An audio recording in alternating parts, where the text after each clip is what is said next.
Have you ever wanted to attend an art education conference or convention but been overwhelmed by all of the options? Keep watching for AOEU's pro tips to make the next conference that you attend impactful, fun, and stress-free.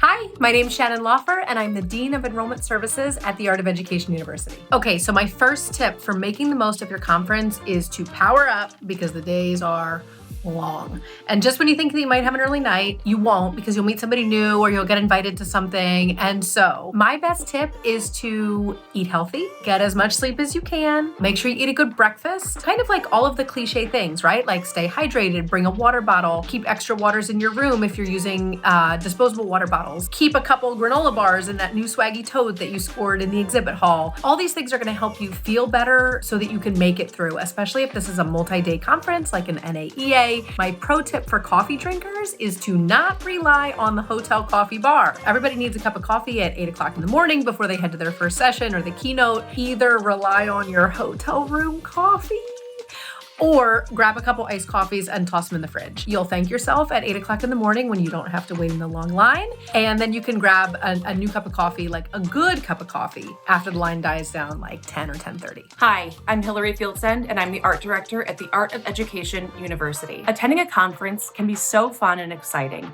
but navigating the exhibition hall can sometimes be a bit overwhelming. When you first arrive at the exhibition hall, take a quick loop. Make note of any booths that stick out or catch your attention. It's helpful to download a map of the exhibition hall and circle the locations that you want to visit. That'll help you keep on track. Don't be afraid to strike up a conversation with any of the vendors. They are there to showcase their services and products, and they're more than happy to answer your questions. And be sure to dive in with any of those hands-on demos.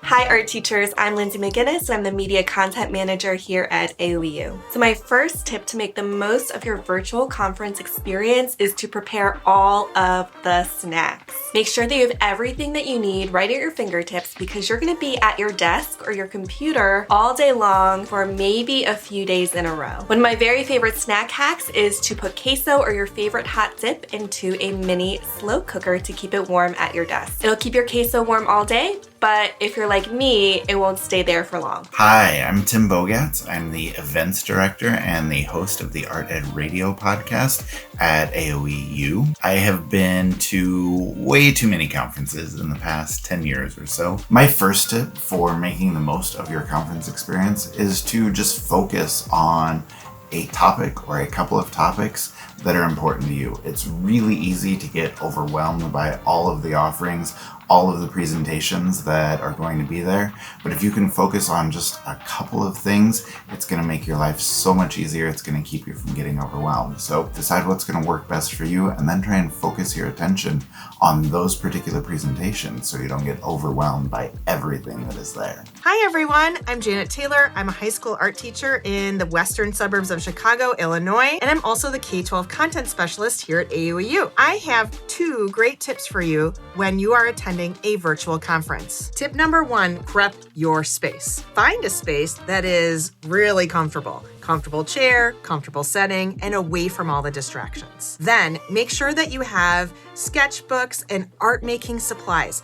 I love to actually make art while I'm listening to the conference presentations. When I'm making art, I actually am a closer observer of what they're saying. As I'm listening to presentations, I not only take notes, but I sketch note. If you're not entirely sure where to get started with that, head on over to Pro Learning. There's a pack just for you called Implementing Sketch Notes. And then lastly, in your sketchbook, you gotta set that up too. I put a sticky note because I keep all my conferences in one sketchbook. I always like to put my conference on the first page. I put the presentation title, the name of the presenter, and contact information for later. Okay, so my second tip for making the most of your time at a conference is to talk to people you would never talk to otherwise. A lot of times you'll attend a conference with a friend or a colleague, and it's a great idea there because you're gonna learn together, you're gonna bring things back to your school that you can implement together. One of the best things about something like going to a conference is that you're networking with people who already have common interests with you. So it's really easy to strike up some small talk by What grades do you teach? Where do you teach? What's your favorite medium to teach? What sessions have you attended? What are you going to later today? This gives you a chance to talk about stuff that's interesting to both people and hopefully grow your network. Most people attend conferences year after year, so this is a great way to meet people that you can connect with then at the next year's conference. Step outside of your comfort zone, strike up small talk. Growing your network is a really important part of professionalism and professional learning and growth, and a conference is the perfect opportunity to sink some time and effort into doing that. Hey all, when you're visiting the conference, you'll want to try to get some excursions in where you visit things off of the conference grid. So we're visiting Alamo right now in Texas, and it's really fun just to see some historic stuff. It's just fun to feel like you're part of the city that you're visiting, especially since NAEA is always in a different city. So go enjoy some historic visits. Bringing an extra bag to the exhibition hall is also a really good idea so that you can have your hands free. You could snap photos of booths or products. You can shake hands with vendors, take notes. Be sure to bring along a tote bag as you enter the exhibition hall because you're bound to walk away with lots of swag. Or just save some extra space in your backpack. Vendors are eager to give away samples of their products or just freebie swag. You could walk away with wonderful gifts like t-shirts, even coffee mugs, water bottles, pens. Make sure you save space for the swag. My second tip to make the most of your conference experience is just to try and organize the information. So what I like to do is divide things up into 3 categories. Whatever I'm hearing from presenters, I either put that in the do now category, the do this week category, or the do this year category. I really like the idea of categorizing it as what can I do now? What can I do immediately? Things that maybe aren't immediate, but something that is easy to implement and something that you can do soon. And then finally, the do this year category. Those are for the big picture ideas, the huge ideas that are going to take a lot of effort, but are definitely worthwhile and something that you want to do in the long term. Tip number 2 for attending a virtual conference is to plan your breaks. This is super important. I'm a type of person who really likes to dedicate my day, time, and space to attending the conference. So I like to binge watch as much as I can. But the great thing about attending a virtual conference is that you can actually watch the stuff later.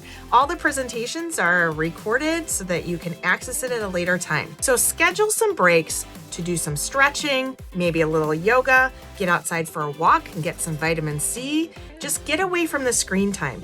It feels so great to be outside today after being inside in the conference. It is glorious out here, and looking forward to getting back into the conference and checking out some more content. Hey, you might even have time to make yourself a healthy lunch for a change. That's pretty exciting. So schedule those breaks ahead of time so that you make sure that you're actually taking those breaks in the moment. If there's a line at the booth, use this as an opportunity to network. It's wonderful to meet the people around you, hand out your business card, and potentially learn about new opportunities. I know business cards can be a little bit of an investment, especially for art teachers, but if you have a great conversation with someone, handing them your business card serves as a reminder that they met you and what you talked about, and vice versa. If you have a great conversation with someone and they hand you their business card, be sure to make a note on the back of what you talked about.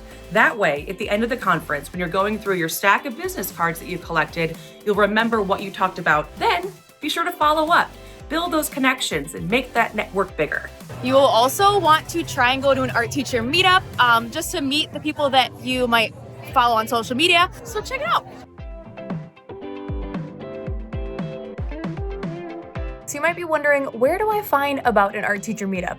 Well, honestly, the best place is just to follow a bunch of art educators on social media like Instagram, Facebook, and really just kind of keep your eyes peeled to see if anybody announces anything. So for our meetup, it was just 7 of us art educators. We wanted to hang out with more people, so we announced on Instagram, this is my Instagram page, that we are meeting up, the location, and then where and when you could find us. So just kind of follow those people that you love and see if anything comes to light. So my next tip is to reach out to presenters. Even though you're not there in person and you can't just walk up to them in the room after their presentation, you can still shoot them a message, a DM, an email to, at the bare minimum, thank them for their time and for sharing their findings with you. If there was something specific that you really enjoyed from their presentation, make sure you tell them that too. If the presenter is on social media, you can create a story or a post or a reel and tag them in it. After the conference, be sure to follow up with vendors and people that you met. That way, you'll help build those connections and you'll make the most out of all the opportunities that were presented to you at the conference. Well, that's a wrap. Thank you so much for watching this episode. We hope that you gained some valuable tips about how to navigate your next Art Ed conference. We'll see you down in the comments below on social media at the Art of Ed and hopefully at the next Art Ed conference at the AOEU booth. Bye.